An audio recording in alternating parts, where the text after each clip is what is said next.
Bienvenue à cette nouvelle édition de Décryptage sur Africa 24. En Guinée-Bissau, comme dans plusieurs pays du continent, l'agriculture fait figure de pilier de l'économie. Les données officielles révèlent que ce secteur génère 90% des recettes d'exportation. Sandi Fati, ministre de l'Agriculture et du Développement rural, présente dans cet entretien les grandes lignes de la stratégie de développement agricole de la Guinée-Bissau, pays classé 6e producteur mondial de noix de cajou. Monsieur le ministre, bienvenue sur Africa 24. La Guinée-Bissau a initié un programme destiné à augmenter la production agricole d'1,5% à l'horizon 2030. Comment le ministère de l'Agriculture et du Développement rural évolue-t-il vers cet objectif? On a cet objectif à atteindre parce que on pourrait dire que depuis 2003 à Maputo, après on a à niveau de Malabo aussi il y a une décision qui a été prise pour les chefs d'État africains de tout faire pour augmenter la productivité ou bien la production agricole. C'est dans ce cadre-là qu'on attend au moins d'augmenter d'une manière significative ou consistante le budget du ministère de l'Agriculture à travers de nos efforts nationaux, mais surtout avec l'appui des partenaires. Parce qu'il y a tellement de choses à faire dans ces cadres-là, c'est d'améliorer un niveau de production, que pas seulement au niveau de filière de cajou ou bien de riz, mais il fallait produire d'autres choses pour améliorer ça. Donc organiser nos populations à niveau de l'agriculture traditionnelle, le faire amener dans une agriculture plus moderne qui puisse avoir de plus de production. Votre pays compte sur la régénération de 40 000 hectares de forêt pour augmenter ses capacités agricoles. Comment concilier agriculture durable et développement du couvert forestier? Tout à fait. À ce moment-là, par exemple, on a déjà commencé la reforestation. On a presque 5 hectares qui étaient couverts. Comme vous savez, le mois de juillet en Guinée-Bissau, on le considère le mois des arbres. Chacun des populations, des villages, même à niveau des grandes villes, doit planter un arbre. Bon, maintenant, on a changé ça, de dire pas seulement au mois de juillet, mais que ça doit être fait pendant un an. Avec l'appui de nos techniciens par des régions pour voir ce qu'on a planté, que cet arbre continue à croître. Voilà. Donc, ce n'est pas planter et laisser comme ça. Mais on est en train de faire le reboisement de nos forêts. Monsieur le ministre, la Guinée-Bissau est un pays dont l'économie repose largement sur l'agriculture, qui génère plus de 90% des recettes d'exportation. Comment œuvrez-vous toutefois pour améliorer la sécurité alimentaire pour l'ensemble de la population? Il est très important. Il faut dire que c'est vrai qu'on a presque une monoculture de noix de cajou.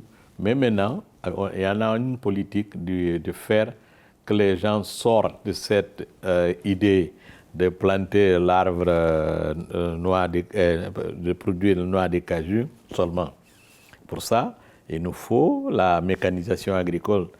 On a déjà des endroits qu'on appelle aménagement hydro-agricole, tant rizière et fruticulture et tout ça là, puisqu'on peut aller au-delà de production traditionnelle. Il faut mécaniser. Et pour cette mécanisation aussi, évidemment que si on compte à niveau de rizière de mangrove et de bas-fonds. Donc tout ça là, on est en train de préparer la population parce qu'on doit changer la mentalité de nos gens. De produire et vendre, surtout en nature, ça ne donnerait rien. On veut que la prochaine génération commence à penser de produire, mais de transformer et il peut vendre, il commence à faire l'agrobusiness comme d'autres pays qui sont déjà développés pour l'exportation. Sinon, on ne vaincra pas la sécurité alimentaire qu'on a ambition d'atteindre. Le riz et la noix de cajou sont les principales cultures produites en Guinée-Bissau. Quelle stratégie déployez-vous pour la diversification agricole et la valorisation des secteurs hors cajou et riz. C'est vrai que cajou et riz, c'est des principaux produits agricoles qu'on doit développer. Ça, c'est pour avoir un peu l'excédent qui doit être exporté. Mais dans ces cadres-là, il y a des programmes déjà concrets.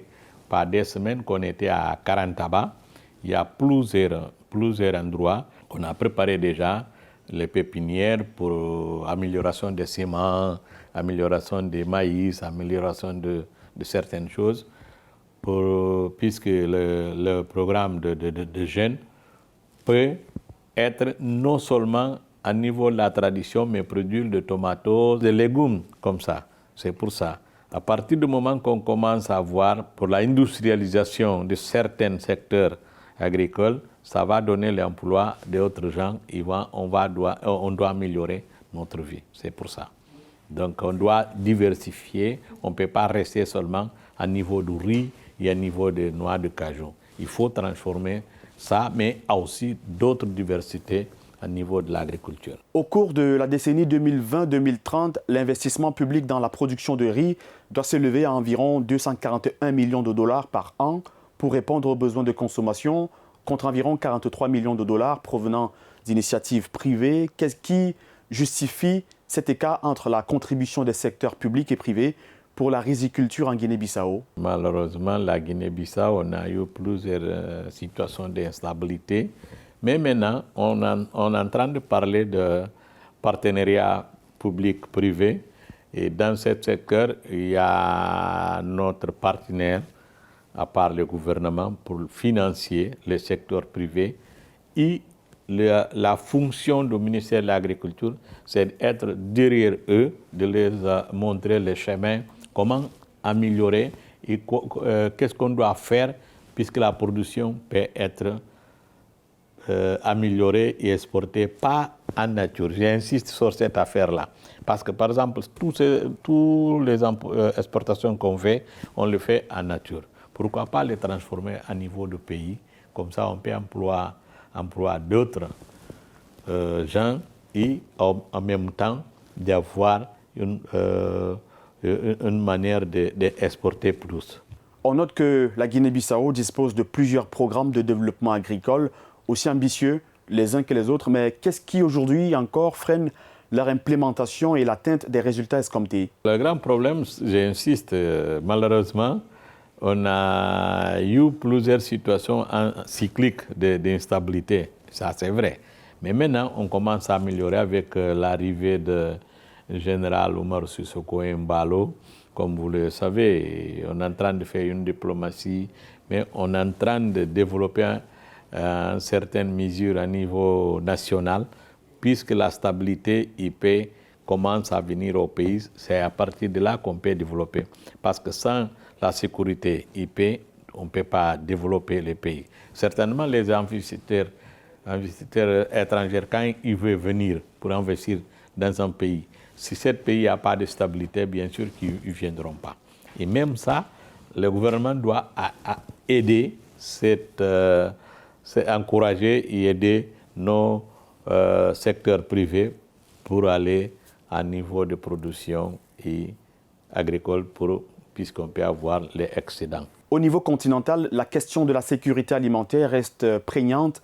Les politiques multiplient des initiatives pour que l'Afrique connaisse enfin une véritable révolution verte. À votre niveau, quelles orientations suggérez-vous pour réduire la dépendance de l'Afrique aux importations de denrées alimentaires? Oui, par exemple, nous, ce qu'on pense à niveau de la Guinée-Bissau et en tant que politicien au niveau du ministère de l'Agriculture, nous pensons que l'Afrique doit penser que notre coopération entre nous, même entre pays, par exemple, si on parle d'agriculture à niveau de la Guinée-Bissau, il faut voir à notre côté, je parle du Sénégal, on doit voir à niveau de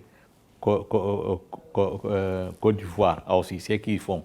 Par exemple, si on peut échanger nos produits pas loin de Bissau, au lieu de les exporter à d'autres continents, pourquoi pas, entre nous-mêmes.